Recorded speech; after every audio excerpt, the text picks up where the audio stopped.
Karuppu, completed BE Mechanical Engineering. I have more than 3 years experience on machine maintenance.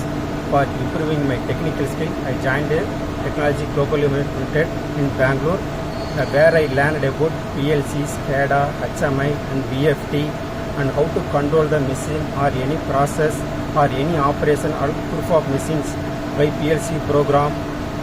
All are well teached by Syed sir, Priyanka madam, the Abtab sir.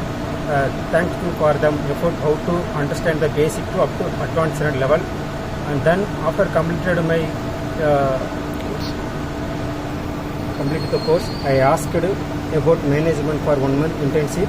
Thanks to Paya sir and Syed sir for arranging me a milk federation plant for 1 month internship.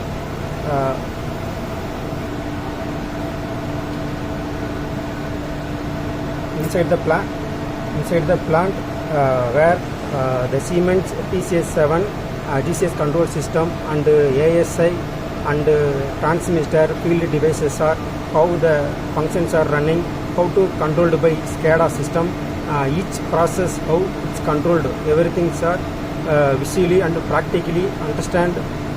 Thanks to Mansoor and Prasant for the effort to teaching practically how the transmitter and PID controllers are working.